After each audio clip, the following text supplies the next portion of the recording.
So, breaking news in the NBA, Jacque Vaughn is finally relieved of his duties as Brooklyn Nets head coach. We're going to get into that, plus some other stuff and some movie things as well, coming up next.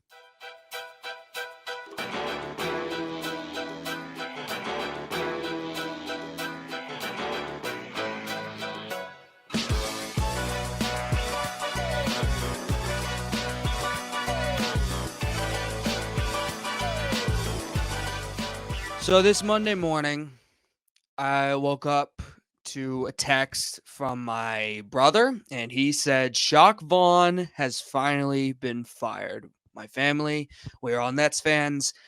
And I got to say, man, relief, happiness.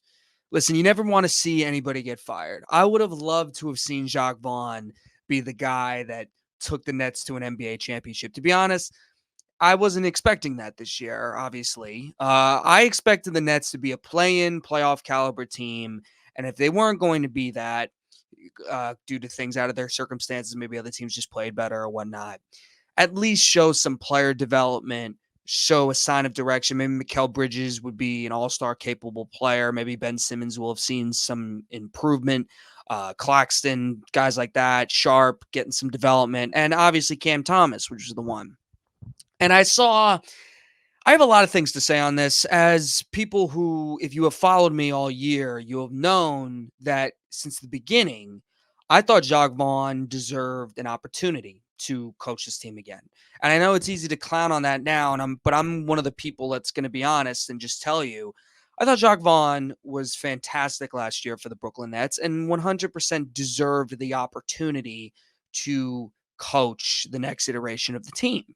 I thought he did a good job even after the trade deadline. I thought he did a good job in the playoffs. Even though they got swept by Philly, they were in every game.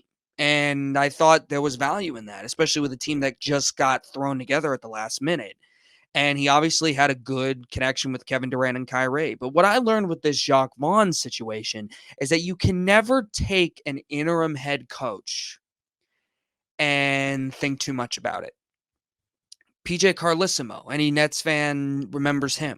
He was somebody that took over Avery Johnson. I mean, basketball fans know PJ Carlissimo. PJ Carlissimo did a really good job post Avery Johnson, but he wasn't brought back. And that's one thing I will give Billy King something for, is that he didn't fall for that. He hired a new head coach. Did he hire the right new head coach? That's another discussion. But it's important not to, I think, overreact to the interim head coach. And that's what I hope the Nets don't do here. There's a lot to say about this. Jacque Vaughn, the Nets started out 13-10, and I still was having issues with his coaching at times. And I know that's crazy to say. A lot of people looked at the roster and they're like, wow, Jacque Vaughn has them at 13-10. They were just coming off the Phoenix Suns win and on the road. And I was just kind of like, yeah, but there are things that I wish Jacque Vaughn would do better. And I hate blaming coaches. I've said this in the past. I really hate blaming coaches. I gave Steve Nash a long leash. I gave Jacque Vaughn a pretty long leash too. I was not a fan of firing Kenny Atkinson. I hate when people just blame the coach because I think it just kind of is easy to do. But in this situation this year, whether he was getting instructions from the front office, which is another story, whatever it is, Jacque Vaughn this season was so bad. It just needed to be done. There was way too much talent on this roster, because I know a lot of people think the Nets don't have anybody good. It's really not the case at all. They have a ton of talent. Is it the right group of talent? That's another story. But they got guys on the roster that could play, and there's no reason why they should have nosedived the way that they have been nosediving, especially since the year started out so good. And they were beating the teams that they were supposed to beat. They had, in this nosedive, they've lost to the Wizards, they've lost to the Hornets, they've had so many horrendous losses against teams that they should be better than and should be beating. And now with the acquisition of Schroeder, After Spencer Dinwiddie quit on the team, which now a report just came out that Dinwiddie was not a fan of what Jacque Vaughn was doing. And it makes a lot more sense knowing that Dinwiddie's not on the team right now and the effort he was giving in the last month, especially since the Nets had no interest in extending him. But Mikal Bridges this year, who I've been very critical of, is if you listen to my last pod, I still believe it. I still stand by it. However, I also it said in that last pod that I don't think all of it is Mikal Bridges' fault. I do think this system is very flawed. There's no rhythm offensively. And, I will say there wasn't any rhythm offensively when Steve Nash was coaching, which is crazy because we think of him as this point guard offensive mastermind. He learned from Mike D'Antoni. Who knows what happened there? And the offense looked better when Jacque Vaughn was doing it. I kind of look at NBA head coaches. It's kind of like, it's a rhythm thing. It's like if it stops for a bit, it could stop forever, or it could, and that's just what it is. Like Jacque Vaughn last year looked awesome, but it could have been just because they didn't want Steve Nash there anymore, and it was nice to have a fresh voice like Vaughn. And Vaughn did well when he was took over Kenny Atkinson back in 2019. He did well in the bubble. Like I thought you could have made a case he could have been the head coach after that. Like I think all of that is valid, but I am hesitant about hiring Kevin Ollie, for example, if he is named interim head coach. Like to me, there has to be a coaching search in the summer, and that leads me to Sean Marks. Sean Marks is in deep water right now. Like he's his feet are to the fire right now. Now, I mentioned in a pod with my buddy Dan Aquino, with the Nets acquisition of Dennis Schroeder at the trade deadline, opening cap space in 2025, them having the draft assets that they do, but without being able to control them, having kind of like they have win now talent on the roster and turning down offers for multiple first round picks, for example, Dorian Finney-Smith, Mikal Bridges, etc., offered those picks and turning them down. A lot of Nets fans, some other people too, have questioned the lack of direction said. But it's abundantly clear that there is a direction. If they think Joe Tsai just wants to be mediocre, have a 7 seed team with no aspirations of winning anything more than that, they're wrong. That's not what Joe Tsai. He might have been done with the KD Kyrie situation and said, listen, this isn't going to work. Let's try to build something new. That's different though. That's not he prefers being a playing team every year, because I don't think that's the case. The plan is to go star hunting in 2025 and the summer, whether you think that's going to happen or not. I mean, I'm of the belief if the front office is making moves that are this, confident, and they have a history of getting stars to that organization, even though the situation isn't always perfect. Like Jimmy Butler requested a trade to one of his trade requests after in Minnesota. One of them was the Nets, and the Nets, that was right before they went on a tear and started winning games and went 42-40 and were the 6th seed in the playoffs. That was before all that. Jimmy Butler had the Nets on his list, and Donovan Mitchell also had the Nets on his list when the whole situation was going on in Utah, after Katie and Kyrie had requested trades, and Ben Simmons was the only person there. And he requested a trade. Or he didn't request a trade, but he had them on the list. Now, he had the Knicks there too. Now, I've talked about this in the past. I think the Knicks getting Donovan Mitchell is not only unlikely, but also something that the Knicks wouldn't really want. Considering where they're going in their future, I actually don't think it's a great move for them. It's more of a lateral move than anything. Maybe it makes them a little bit better, but considering they're competing with someone like a Brooklyn Nets, and they would probably have to outbid them in a trade, I don't think they're interested in that, because I think they want someone more of a 1A caliber, say Joel Embiid. I've discussed that in the past. It just doesn't make sense to give all their picks up for someone like Mitchell, even though Mitchell would want to be with the Knicks. Jalen Brunson's guard play is so dominated there. I just don't know if the Knicks would be interested in giving up major assets for Mitchell. And considering that Quickly and Barrett are gone, those are players Cleveland would covet in a trade. Doesn't make sense to move Mitchell Robinson because then you have no center there. And I guess Julius Randle kind of makes sense, but why would Cleveland want Julius Randle? I would assume they want younger, more um, flexible talent to move. It's harder. I don't think many teams want a Julius Randle on their team. But we'll see what happens. But to me, it looks like it's a confidence that the Nets seem to have in a Donovan Mitchell. Now, if it doesn't happen, then Sean Marks has to go. I mean, that's just really. I've been a defender of Sean Marks. There's very few of us right now, but I have been a defender of Sean Marks. I believe he's been excellent in the draft. I believe a lot of the star stuff really was bad luck. I mean, you could say that's just a poor excuse, but a lot of luck goes into this stuff. Kyrie Irving was not getting a vaccine. Whatever you think about that situation, it was a complicated situation, and there's nothing Marks could have done about it. There just literally wasn't. It was up to the New York political offices, and they weren't willing to get rid of that mandate. And because of that, Irving couldn't play. And because of that, Harden left. And, they offered the best contract for Irving. And he decided that he thought he could get more, and he didn't get more in Dallas. So just a lot of stuff didn't work out. And you know what? I've been very critical of Durant in the past. I would have liked Durant to stay, obviously, but it's clear to me some of his recent comments. I'm not sure if he really wanted to leave Brooklyn, but he was just in a situation where he kind of had to, and there was no one else left on the team. I understand it. It happened. It happened, but that was just the situation it is. But Marks has a resume that includes a really impressive rebuild, which I don't think can be questioned. But it's 8 years, and that's 3 head coaches he's fired. And Kenny, you could say, was the stars that did that. To me, that hire was a home run hire. I thought Kenny Atkinson was an excellent hire. Steve Nash, I think, was mostly just connection because of his time in Phoenix with him.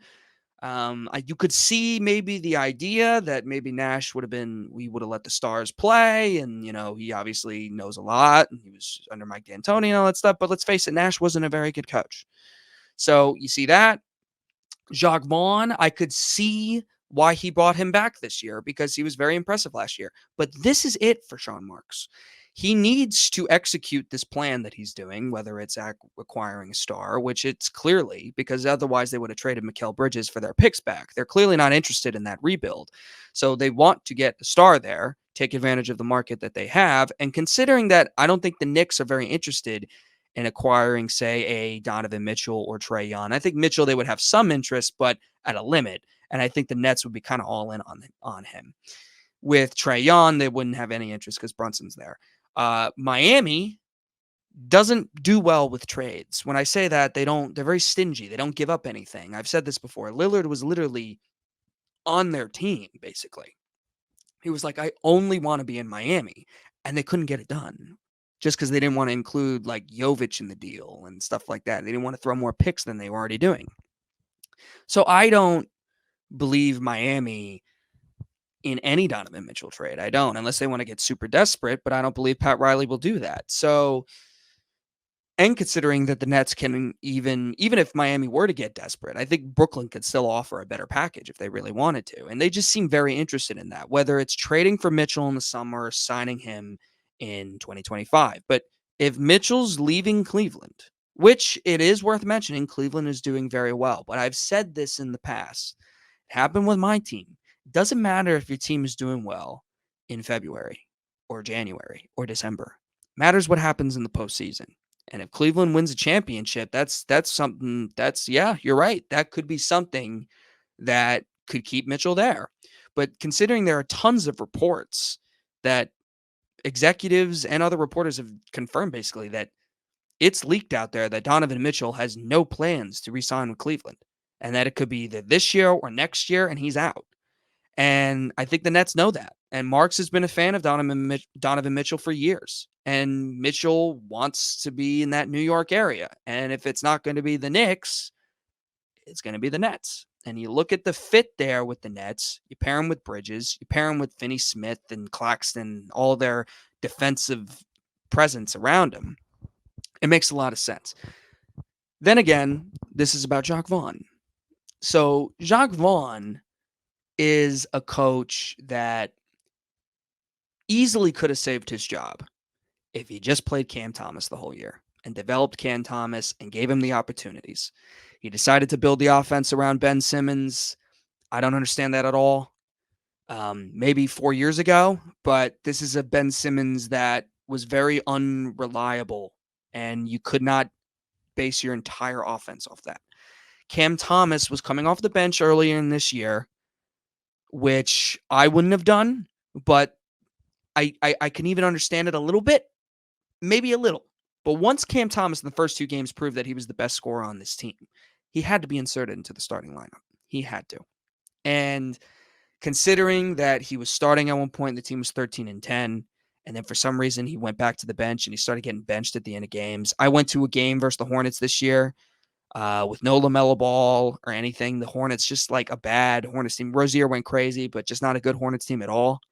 And he benched Cam Thomas, and the Nets lost by 1 because they couldn't score down the stretch. And Cam Thomas was the leading scorer of the game. It was his first game back from injury. I don't want to hear anything about a minutes restriction. If this is like your best scorer, he's got to be out there on the floor. There's no question. This load management stuff, I've been through it in the past. It's garbage. So Cam Thomas not playing this year is a huge reason to me why Jacque Vaughn is gone. And Mikal Bridges' stunted growth. I've been off on Mikal Bridges, like I said, but he was expected to be an all-star capable player this year. If not make an all-star team, be in that conversation. Mikal Bridges has not been that this year. So is that a lot to do with Jacque Vaughn's offense? Who knows? The most concerning part for me was not just the Cam Thomas stuff, which was crazy, but there was hints of that in Orlando. Like he would like bench Oladipo and play the vets over in Orlando, and he had some young players there and just didn't play him. So Jacque Vaughn has this mentality. It's just very frustrating. But also with this is the team is a bad defensive team, and they have defensive players on the roster. Like how do you even defend that? Nick Claxton, I say pun intended, Nick Claxton, great defender. Dorian Finney-Smith, great defender. Cam Johnson can defend. Mikal Bridges, I think right now this season is an overrated defender, but he could still defend. Right? Spencer Dinwiddie's not a great defender, but he's 6'6". Like, why can't you make that work? And Ben Simmons, obviously, at times this year. Really, the only bad defensive player on the roster is like Cam Thomas. He had Royce O'Neal for a lot of this year. Why was the defense so bad? The offense isn't great. And now the defense isn't good either. Like, at least your defense needs to be pretty good if you know you're not going to be able to score. And if you know you have a problem scoring the ball, why do you bench your best scorer? Jacque Vaughn was doing this on a daily basis. And David Aldridge tweeting that stuff, like shocked that I thought he was joking, shocked that Jacque Vaughn was fired when the Nets are 2.5 games out of the play-in. Did he not know that the Nets were 13-10 and a top 7 team in the Eastern Conference at that point? Maybe top 8, but top 8 team. Without, keep in mind, sometimes closing with Cam Thomas and like injuries to start that year. And Mikal Bridges not playing amazing yet. Like those things were happening. And they were 13-10 and just beat the Phoenix Suns, the Big 3 debut, and in Phoenix. And the team nosedived. Started all with that resting BS in Milwaukee, which you can blame the front office for that. You can blame Jacque Vaughn for that. Who knows? All I know is the season changed right after that. That was inexcusable. That was stupid. Should have never been done. And I don't know who you blame there. But Jacque Vaughn definitely had a hand in it, I would assume. And some of the bizarre post-game comments and comparing his players to his children about authority. And it all didn't rub well. I'm surprised he wasn't let go in December because the team clearly wasn't responding to him anymore. I think they were waiting till the end of the season to make a decision because they're still paying Steve Nash's contract. But they had to make it after they lost by fucking 50 to the Boston Celtics and lost by 30 the day before that, around that. Just non-competitive whatsoever, even after the Schroeder trade and all of it. Jacque Vaughn deserved to lose his job. It's really that simple. And he will probably, not probably, I don't see him getting another head coaching job again, unless it's interim. He may be an assistant. I think he'll definitely be an assistant. But he had a glorious opportunity this year to kind of be the head coach of a fun, athletic, fun defensive team that could kind of wash away the stars. And he was doing that, I guess, kind of earlier in the year, even though I had issues with him. But man, the way it reacted, it was not good. It was not good after that Milwaukee Bucks game. As far as coaching replacements, I had seen many coaches thrown out there.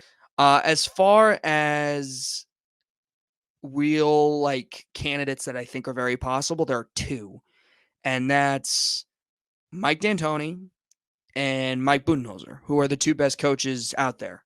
I've seen Terry Stotts, Adrian Griffin, I even saw mentioned, which is a hard pass, hard no. Since Doc Rivers not there anymore, it's not going to happen. Doc Rivers is going to be in Milwaukee. There is no good coach out there that I could see losing their jobs after this year.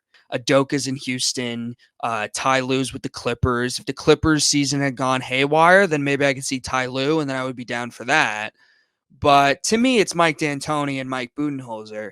And if you have to ask me who the favorite is, I'm going to say it's Mike Budenholzer. Considering his past with the Spurs, considering Sean Marks' ties with the Spurs, the Nets right now need regular season stability.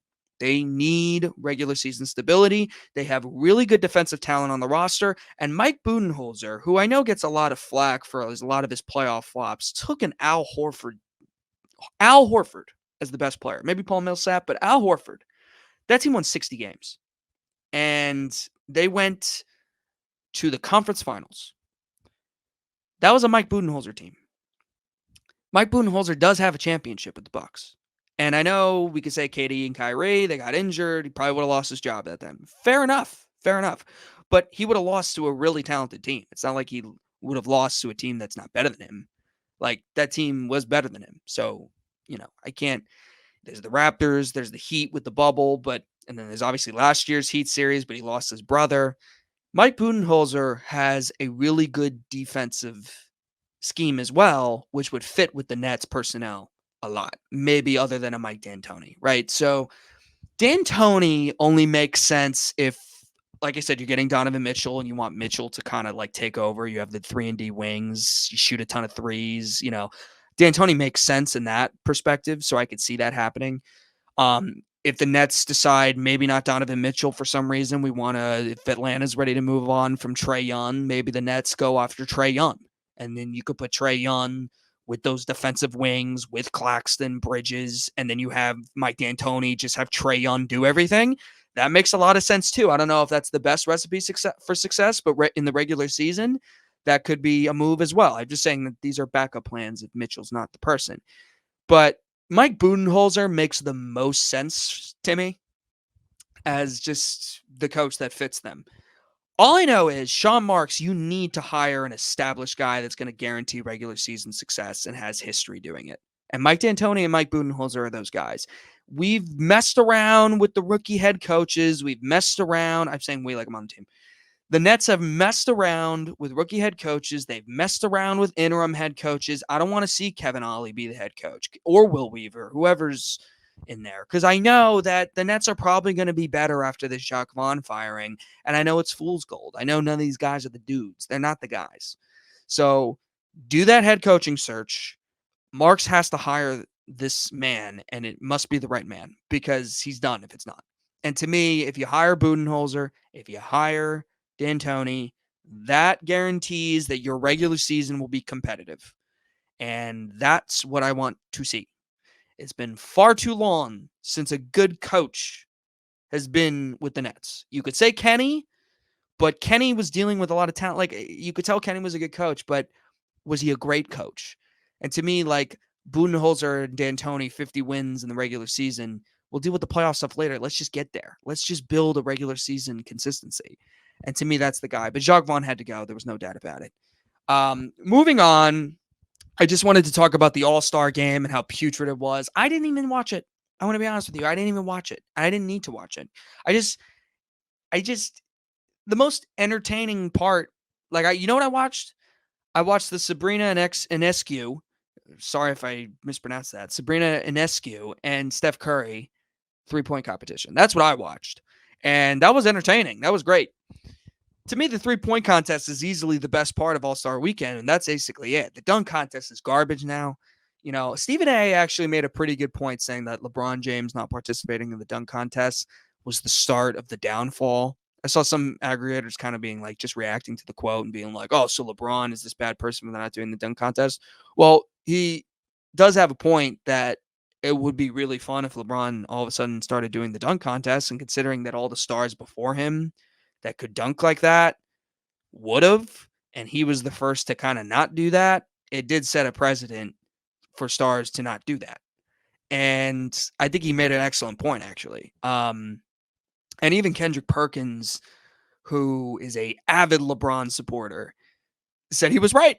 So I'm going to sit here and tell you that I also agree with that. Even though I don't always agree with Stephen A., I think that was an excellent point that he brought up. Even with Jaylen Brown and All-Star finally doing it, man, it just seemed low and just no energy and just terrible. Even just watching some of the clips. Like I said, I didn't watch pretty much any of the All-Star festivities because I knew the All-Star game would suck. Even though Larry Bird said, I just want to see the players compete. Even though Adam Silver said, this is going to be an improvement off of last year. It was complete garbage. And just watching the clip, I saw B-Ball Breakdown on Twitter point out Luka Doncic 75-foot shot attempt. And he said, if I was a player out there, I would have just stopped it and just been I'm paraphrasing what he said, but let's get our shit together and let's play an actual pickup game instead of this goofy bullshit. And that's what Luka Doncic did. He just threw up a 75-foot prayer. And that's garbage. I don't want to see that in my All-Star games. Okay? And to me, it's I don't know really how you fix it. Because unless you start saying loser loses money, then maybe they'll play a little harder. But I don't know. They're not going to do that. So I wouldn't even want them to do that. I'm just saying it just seemed like the mentality of these players, they just don't give a shit. And that's not cool for the fans. It's just not fun. It's just not fun. And sometimes you reach a point where you kind of are oh, what have we done? Maybe Adam Silver has kind of given players too much of a leg up on this All-Star game stuff and that no one cares. And, and maybe just gave him too much power with that stuff. I don't know, because it's bad and it's unwatchable. I never tune in. I used to tune in when I was a kid. I remember there was one in overtime, I think in 2012, I think it was. And Darren Williams, I was following that. That's it though. I mean, it's pretty garbage, man. It's just garbage. And I think the way, as far as solutions, how do we fix the All-Star game? Maybe you increase the money aspect. Maybe players win money.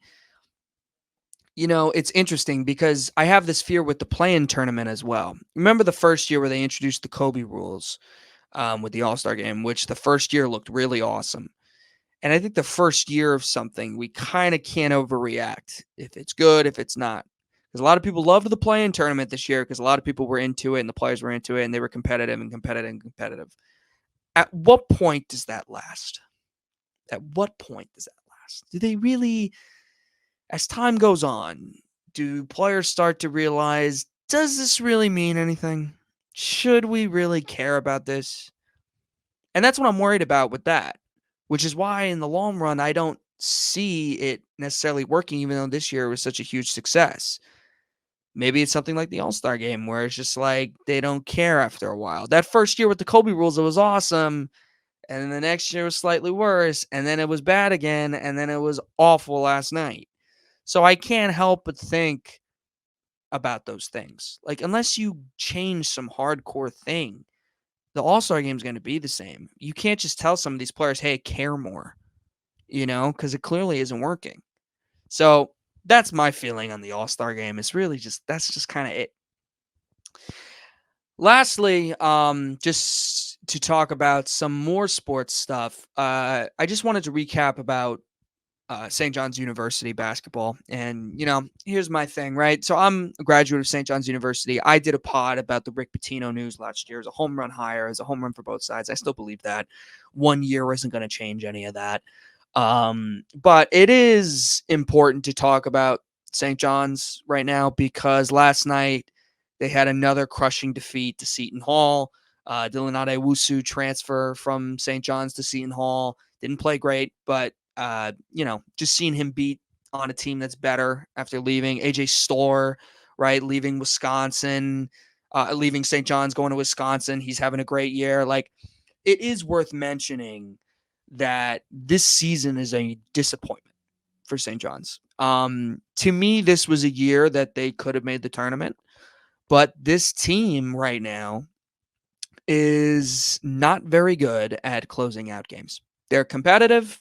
They play well to start, and they, for some reason, in the final 10 minutes or in the second half, they just can't beat opponents. They just can't. Now, it's a very, very, very, very good conference. You have the best team in the country, and UConn, and you're in the Big East, and you got Marquette, and you got Creighton, and even some of the below teams are still not terrible. Like Sean Miller coaching at Xavier. Like, you got guys there. Like, Villanova's never an easy win. Like, even though it's one of the bottom teams, like really the only truly terrible team is DePaul.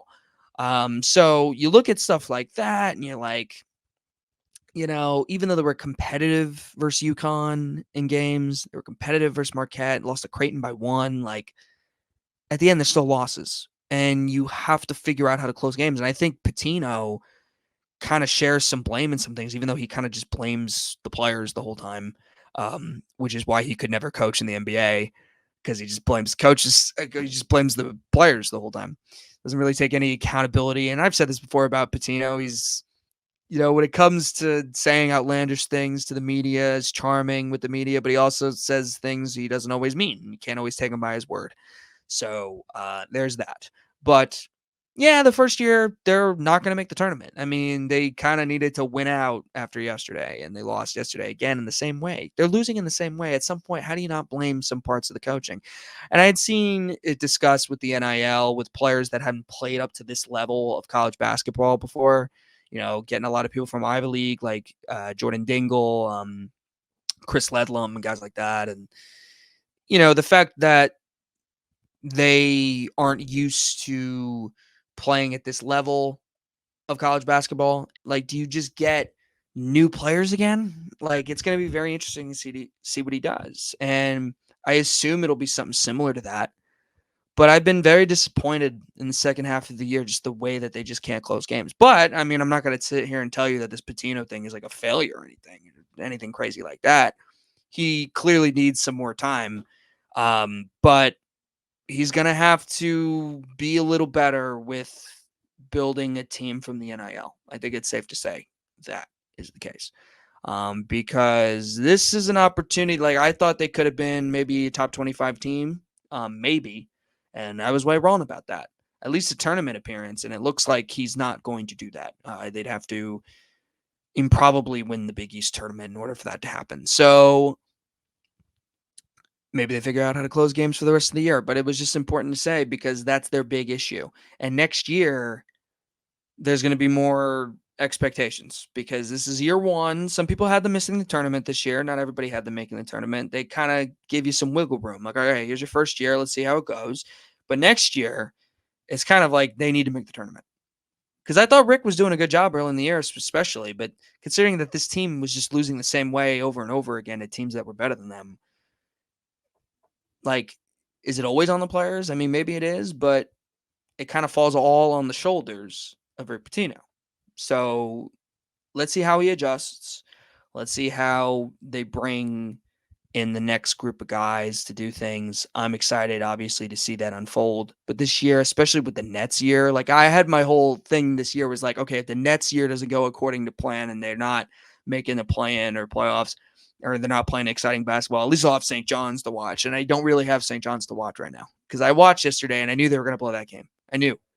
And Seton Hall, I don't think is vastly better than them. So I don't understand why they were, after playing so well in the first half, why they just blew that lead. But it is worth mentioning that Storr playing so well was kind of like he was on the team. And I guess they just wanted to clean house completely. And, we'll see. But it's going to be interesting to see this whole summer and kind of follow it and see, like, all right, what's next year going to be like? Is it going to be the same or is it going to be a little different? So I still have faith in Pitino, not overreacting after the first year. He's still got to build something. But there still seems to be a lack of culture within the school, which is hard to turn around in a year. It looked like he was starting to do that earlier in the year, and then it just kind of fizzled out. So I'm anxious to see what happens next. But I only really have the Big East tournament to look forward to, and because the rest of these games for the rest of the year have no meaning for me, because of how they're losing these games. So coming up next, last sports topic I just want to quickly mention is these Blake Snell rumors to the Yankees. How I feel about them? Do I think they're accurate? Do I think they're whatever? I hope they're true. I would love a Blake Snell addition to this rotation, even though I don't love Blake Snell. I don't love him, considering his lack of control, his high strikes, high walks thing, and he doesn't pitch a lot of innings. But if he's the second guy to Garrett Cole, and you also have Rodon, and you also have Stroman, I mean, how could you not take that starting rotation seriously? So I think the Yankees should be interested in a Blake Snell for sure. But, and Nestor Cortez, and there's also Clark Schmidt. The Yankees need starting pitching. I've been on the record with Blake Snell and the Scott Boras stuff, and I think it's bad for baseball. And considering that there's also Cody Bellinger and Matt Chapman and Martinez and all these guys, they're just and Montgomery, and there's all these guys still out there, and they haven't been signed, which is crazy and bad for the game. That's just my opinion. But with as far as it goes for Snell with the Yankees, it seems like the Yankees are the only team that's made a real offer for him. And Cashman came out on Talking Yanks and said a lot of that may not have been accurate. So I don't know if this new report of Yankees rumors with Snell is true, but we'll see. All I know is the Yankees need more starting pitching. Alex Rodriguez said in a recent interview that he agrees, and I think most people agree. They don't have enough starting pitching to compete for a world championship, as A-Rod would say. Now there's Dylan Cease. Could they make a trade at the deadline? I kind of hate doing that, though. I would like to see the team built at the start of the year, and maybe you make an adjustment at the deadline. Maybe not wait, because what if that guy's not available at the deadline anymore? It kind of happened with Cody Bellinger. Yankees were just like, we'll get Cody Bellinger at the deadline. It didn't happen. So, and then the Cubs started winning, and then he wasn't available anymore. Like, what if the White Sox all of a sudden, I mean, I don't think it's going to happen. What if the White Sox just all of a sudden don't want to trade Cease? And I don't know. And there's also Bieber. He's still out there. Shane Bieber. Like, Corbin Burns obviously went to Baltimore, so that hurts them. But, I look at it like, why not look at Snell? I mean, there's not much you could do because with this whole Scott Boras thing, I don't know what to really make of it. All I know is that if Blake Snell did sign with the Yankees, I would be very happy about it. I think I would still be very happy. I don't even really care about the contract anymore. Like, I think a rotation that adds him to it with the surrounding pitchers that the Yankees have, I think that's really good. I also want to talk about Trevor Bauer. I think if you're the Yankees, I think it's concerning that no team, even with all these interviews that Trevor Bauer's doing, all the allegations and stuff, and the allegations are what they are, the accusations are what they are. But Trevor Bauer, I don't think, is going to do anything stupid. I think he's made that clear because I think he knows his career's over if that happens. I think it must be considered if the Yankees are very desperate for starting pitching that they at least take a look at him personally. And I think the drama would last a few days. And if the team starts winning and he starts playing well, it kind of goes away. The problem is, what's his relationship with Garrett Cole? Do they really want that in the locker room? And I think that's a huge deal for the Yankees to consider. And so that's to the people who want Trevor Bauer. If the Yankees did sign Trevor Bauer, I'd kind of be a little like, okay, interesting. But they already have Marcus Stroman and Trevor Bauer with that Cole stuff, with Juan Soto in his last year. Remember, the Yankees don't want to do that. So I understand not wanting Trevor Bauer, but I also wouldn't mind having him in a starting rotation if you're paying him very little and then possibly even signing like a Blake Snell. I know that's a lot. That's crazy. That's kind of sometimes video game stuff. You got to look at other things into it. But it is interesting to think about. And when I saw those Blake Snell rumors, it makes me like, Brian Cashman said on Talking Yanks, we're always looking to add more pitching. And the Yankees clearly need that because as far as the lineup goes, he's set. I think Stanton looks thinner. The photo just came out today. I think Stanton looks. I applaud Stanton for really trying to change things, how his body looks and all that stuff. I really applaud that because last year was obviously one of the worst in his career. Might have been the worst in his career, I think. And Stanton, is a guy I respect, and I think he's handled New York well. And he's always performed at the playoffs. I've never had an issue with him and really getting hurt in the regular season because he usually kind of shows up in the playoffs. But this is a big year for Stanton. He needs to play well, kind of for the future of his career. So it's a big deal if Giancarlo Stanton plays well this year, and I'm really rooting for him. And I respect that he's going above and beyond to maybe not have these injuries by changing his body and maybe not striking out as much with saying that he's changing his swing and all that stuff. All I hope is that, it's funny because I'm watching. I said this after St. John's lost to Seton Hall. My expectations for the New York Giants this year was to make the playoffs. That didn't happen. My expectation for the Nets was to make the playoffs. As of now, it doesn't look good, and it probably won't happen. I expected St. John's to make the tournament. As of now, does not look good and most likely will not happen. The Devils, I expected them to compete for the Stanley Cup. They're just outside the playoffs right now. Anything's possible with the NHL playoffs. But so far, the Devils have had a disappointing year. I mean, they just have. It was a nice win versus the Flyers. I watched MetLife, the whole stadium series. It was great. But I hope they could string some wins together. But I expected the Devils to be better at this point. It could change, but we'll see. I'm really hoping that the Yankees don't let me down this year. I'm really hoping. I'm just praying that it doesn't happen. Last thing I want to talk about movie-wise in the world, there is obviously a release that is getting a lot of hate and traction right now, and that is Madam Web, which we all knew was going to be great. Starring Dakota Johnson, Sydney Sweeney, who I obviously really liked in Anyone But You. I thought she was very charming with Glenn Powell, and I thought that was a really fun movie. And to be honest, I'm going to tell you, I had no interest, and I still have no interest in seeing Madam Web because I know what it is. And I saw Chris Stuckman make this video. He kind of got some hate on Twitter, which is a little ridiculous. I like these harsh movie critics. I think there's a place for them, but I also think what Stuckman's doing is also interesting and a unique way to look at things. It doesn't have to be one way of talking about a movie. You can talk about it negatively. You can do it his way, and I think it's interesting.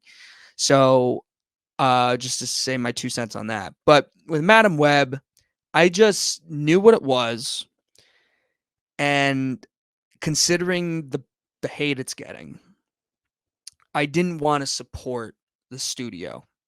I didn't want to support it because I knew exactly what it was. When the first Venom came out, I kind of enjoyed it at points, but I knew like this isn't as good as it could be. They're making these movies off these Spider-Man villains just to make them and just to say we have the rights to these characters, so let's make a movie off them. And I got to be honest with you, I won't watch. I don't see myself seeing Kraven the Hunter either. I didn't even see Venom vs. Carnage.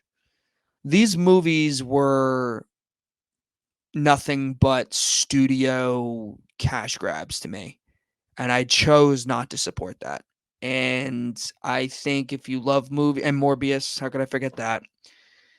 Maybe I'll watch it for free. I hate doing that too. Like I love supporting films. I love buying them on Blu-ray. I love watching them in the theater, paying money to go see them and stuff. And I don't respect what they're doing with Madam Web and the whole Sony Spider-Man universe characters. I just don't respect it. I don't know how it ties into the Tom Holland or Andrew I don't know what they're going to do with it. Michael Keaton showed up in Morbius. I don't know what they're going to do with it. All I know is I don't like it. And I think there's a world where you can make those villains in a great Tom Holland Spider-Man movie, but the way they're doing it is so stupid, dumb. It kind of reminds me of just any of these Marvel cash grabs, or the Disney live action remakes, for example. Like they're just making them just to make them. Like they're making a Lion King prequel, and they're making a just because Beauty and the Beast did very well, and The Lion King being so much money, so they have all these. We're like, now we're gonna remake everyone, and it's just like Venom made a lot of money, so now we're gonna do all these Spider-Man villains and these other Spider-Man characters that we have the rights to. It's just dumb, and it's poorly done. And it's been said before, they do remind you of like these early 2000s comic book movies. Like I said, I've seen clips of some of them. I haven't seen all of them because I don't want to support them. I watched the Venom movie. Venom 3 comes out this year. I would have loved Venom 3 to be on my most anticipated of the year. But if you saw my most anticipated of the year, was nowhere near it. Wasn't even a cutoff. I'm not even that interested. I honestly forgot it was coming out, and that's so sad because Venom's one of my favorite characters in storytelling. I love his character. And I saw Tom Hardy talk about how Venom 3, this is it for Venom. And I'm just like, you didn't even really do anything with this character. Carnage and a ridiculous villain. I didn't watch it, but from what everybody told me, it's like they made this movie just to put Carnage in it, and they could have done so much more with this character, and they didn't do it. Why? Money. That's why. And it's taking money out of our wallets, and I will not support that. I think Dakota Johnson's very talented. I've liked her in a lot of stuff. Sydney Sweeney, I think she's talented. Like her in a lot of stuff. I'm sure this filmmaker is very talented as well. I'm sure she didn't have all the control for this. All I know is I will not support this crap because it's stuff like this, and there will always be bad movies. There will always be studios trying to cash grab and stuff. It's nothing new. This has just always been done. But considering that we're in a comic book movie we're tired of them. I'm excited for two specific ones that come out this year, but we are tired of the low level ones, of characters we don't really know that much, characters that you're just kind of giving half baked stories for, that are told in just an artificial intelligence thing. Like just an AI wrote the script. Like a human being did not write the script. Like stuff like that. We don't want to see that.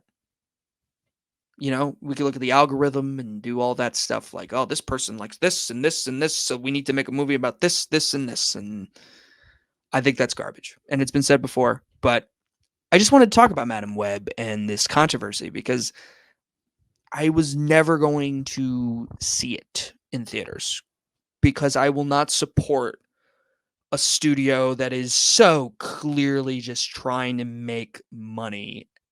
And listen, it's all studios are trying to make money. That is the goal for a lot of people, but just so clearly not caring about the audience and just ripping the money out of people and Spider-Man fans' wallet. And, possibly having an excuse for it. Like if you don't go see it, oh, well, you didn't go see it because there's women in it. No, that's not it. That's not it. I don't even know if that's even being said. I'm just bringing it up because that's what a lot of people would like to they'll do if like people don't go see you don't see this movie because you're sexist. You don't No, it's nothing to do with that. Madam Web is not being made because it's made by people from a studio perspective that do not care about the people who like this. And that's why I refuse to go see it. So I just thought I'd discuss it. today's Monday pod. Hope you guys had a good holiday day off, President's Day, and I'll see you guys next time.